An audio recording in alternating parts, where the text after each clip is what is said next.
Hi, it's Mark Donegan with the Marketing Execution Podcast. Most people think great communication means sounding smart, but Jay Sullivan proves the opposite. Big words kill deals. The best communicators use 10 words or less to make the idea clear.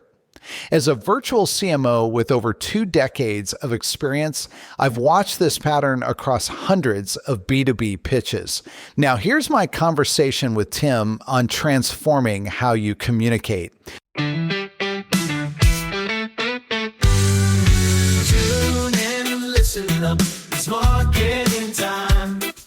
Bright ideas sparking, blowing your mind. From strategies to big exec dreams, catch the buzz and join the execution. Marketing Convo.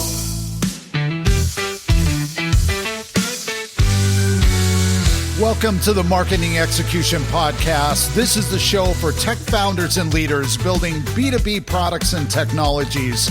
We show you how to go further, faster to get the business results you need. From strategies to big exec dreams, catch the buzz and join the execution. Marketing Convo.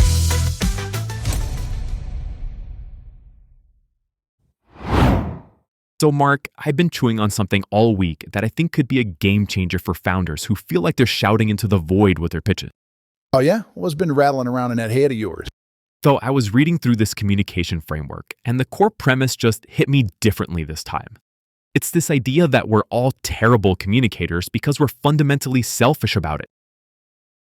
That's a bit harsh, but you're not wrong. I mean, look, I've sat through thousands of founder pitches at this point, and the number one mistake, that thing that kills most of them before they even get started, is exactly that. They're talking about themselves. Right, and it sounds so obvious when you say it out loud, but nobody does it. Nobody actually flips the script. Here's what I mean. The framework breaks this down into, I'd say, 3 critical shifts that founders need to make. And honestly, if you nail these, you're already ahead of 90% of the pitches I see. Okay, walk me through them. What's the first one? The first one is what I call the one sentence rule. And this is brutal for founders because they want to explain everything. They've got this beautiful, complex product and they want you to understand all the nuances. But here's the thing. If you can't state your main point in one sentence, under 10 words, you don't actually know what you're saying. Under 10 words. That's really tight. It's incredibly tight, and that's the point. I once heard of a founder who spent 45 minutes pitching me, and at the end, I still couldn't tell you what the company did. 45 minutes. And when I asked him to summarize it in one sentence, he couldn't do it. He literally could not do it. So what happened? I passed, because if he doesn't know what he's building, how am I supposed to get excited about it? Compare that to another founder I met who walked in and said, "We help restaurants fill empty tables tonight." 7 words. I immediately understood the value, the urgency, the market, everything. Everything else was just support and detail. That's so clean.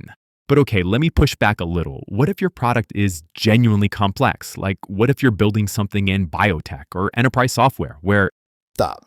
I hear this all the time. And we've been talking about it on the Marketing Execution Podcast. Well, it's an excuse. Every product can be simplified. The complexity isn't the problem. The problem is that founders are too close to it. They're so deep in the weeds that they've forgotten what it's like to not know everything about their space. So how do you actually get there? How do you find that one sentence? You start with your audience. And this is the second big shift. Before you write a single word of your pitch, before you build a single slide, you need to answer one question. What's in it for them? Not what's cool about your technology, not what problem you're solving in the abstract. What does your specific audience, the person sitting across from you, actually care about? And that changes depending on who you're talking to. Completely. If you're pitching investors, they care about return potential and market size. If you're pitching a customer, they care about time, money, or how you're going to make them feel. Those are the universal motivators, and you need to lead with benefits, not features. I feel like everyone says lead with benefits, but nobody does it.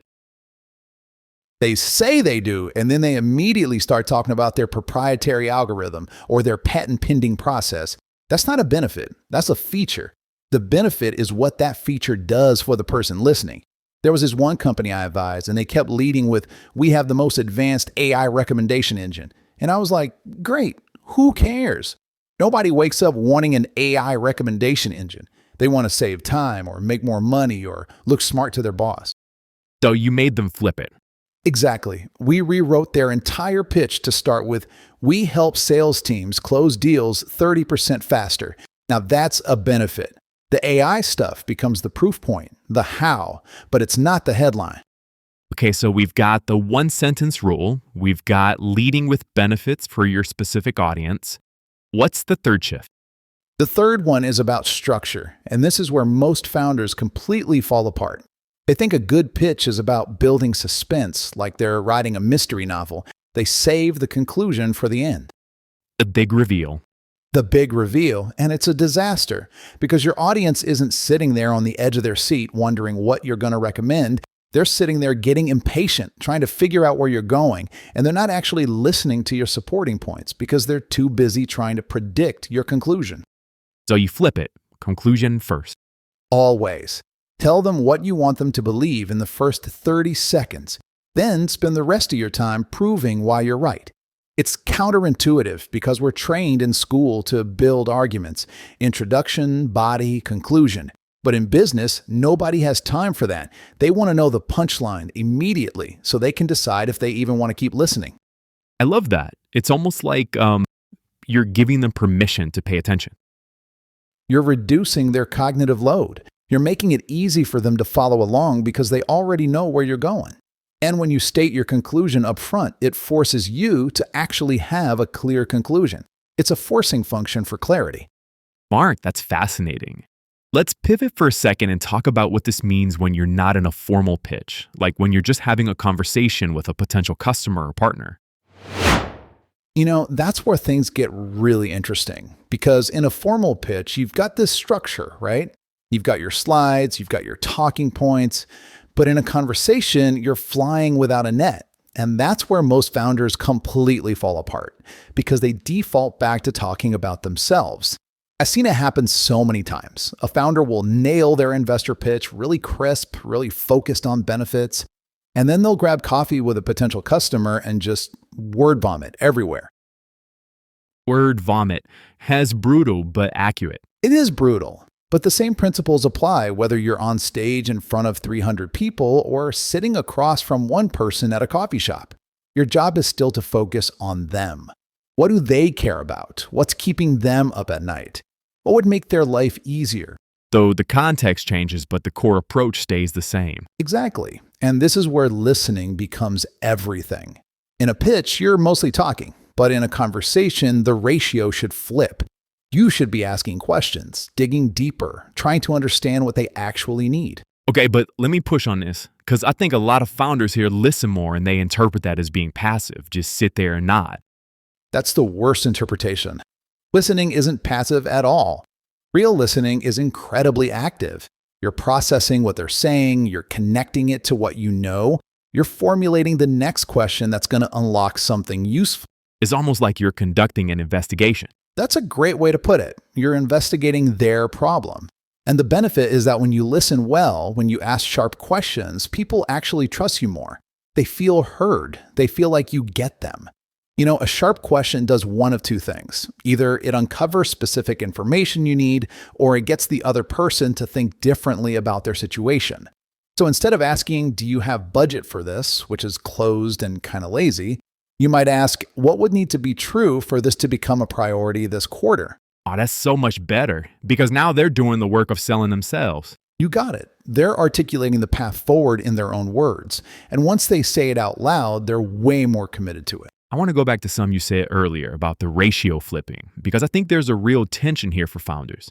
They feel like they need to be constantly selling, constantly pitching. And the idea of sitting back and asking questions feels almost counterproductive. Yeah, and I get why they feel that way. There's this pressure to always be closing, always be demonstrating value. But here's what they're missing. The most persuasive thing you can do is make the other person feel understood. That's it. Because if they feel understood, they trust that your solution actually fits their problem. Right. You've earned the right to recommend something. You haven't just shown up and started pushing your product. You've taken the time to understand their world, and that changes everything about how they receive your message. So it's not about being passive, it's about being strategic with your attention. I love that because attention is the real currency here. Where you put your attention, what you focus on, that determines whether you connect or whether you just talk past each other. And I imagine this applies to body language too. Like you can't just ask good questions if you're checking your phone or looking around the room. Oh man, don't even get me started. The number of times I've seen founders completely undermine themselves with their body language. They're saying all the right things, but their eyes are darting around, they're fidgeting, they look like they want to be somewhere else. So your physical presence has to match your verbal message. Open posture, eye contact, actually being present. Indeed, they're fundamental to whether people believe what you're saying. Okay, Mark, this is really helpful. I feel like we've covered the why behind all of this. Now I'm curious to get into the practical side. How do founders actually build these skills? What does the day-to-day practice look like? Okay, so first thing, and this is going to sound almost too simple, but you need to practice out loud, not in your head, out loud. Like talking to yourself in a mirror? I mean, you can do the mirror thing, but honestly, record yourselves. Your phone works fine. Just hit record and pitch your product for 60 seconds. And then what? Listen back and cringe? Oh, you will cringe. That's the point. Because when you hear yourself rambling or using jargon or taking forever to get to the point, you can't unsee it. You become your own coach. So the recording Is like feedback loop. Exactly. You know what? Companies are actually using this strategy. Their team would record customer calls and then review them together, not to criticize each other, but to find patterns. Where did people get confused? Where did they light up? That data shaped their whole messaging strategy. So it's not just about practicing the pitch, it's about studying how people respond to it. Right. And that brings me to the second thing. You got to get reps in real conversations, not just practice sessions. Actual coffee chats, sales calls, investor meeting. But what if you mess up? You will mess up, but every conversation is a chance to test something. Try a new way of explaining your product. See if it lands. If it doesn't, adjust. So you're treating each conversation like a mini experiment. Yes, and this is where most founders get stuck, thinking they need everything perfect before they start talking to people. But the opposite is true. You get better by talking to people. Okay, but let me push on this because some founders are naturally introverted. They dread these conversations. What do you tell them?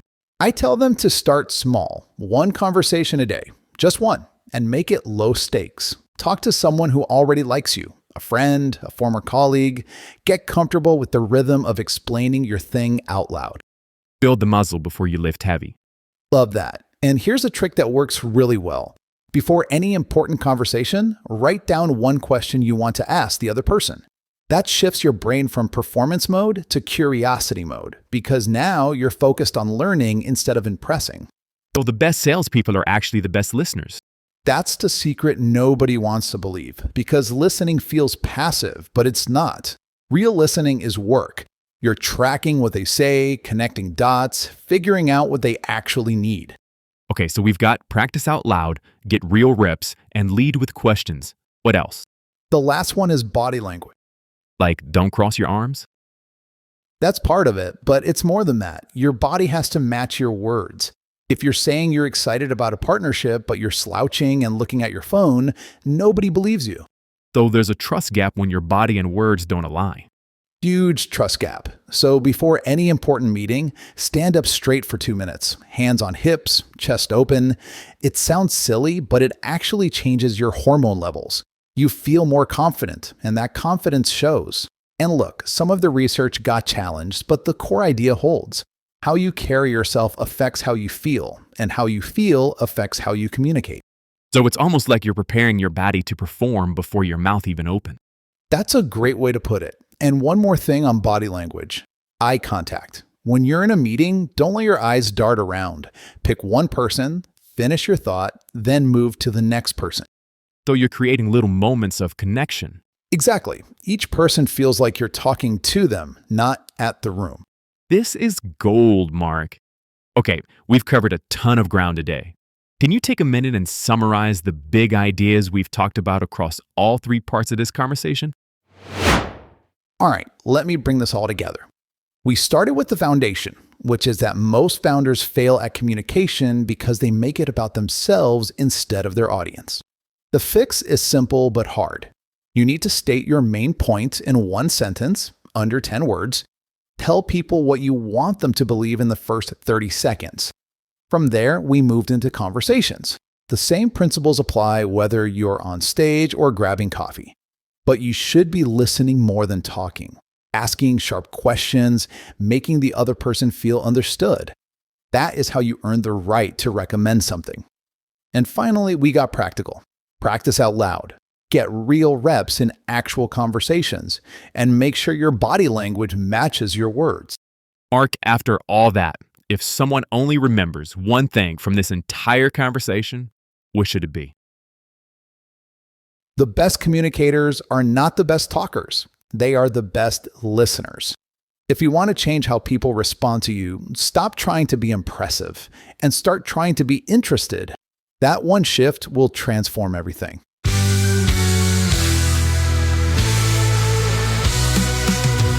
The Marketing Execution Podcast is produced by Growth Stage Marketing. We are on a mission to see your company reach wild success using marketing pods. Too big, accept dreams. Catch the buzz and join the execution.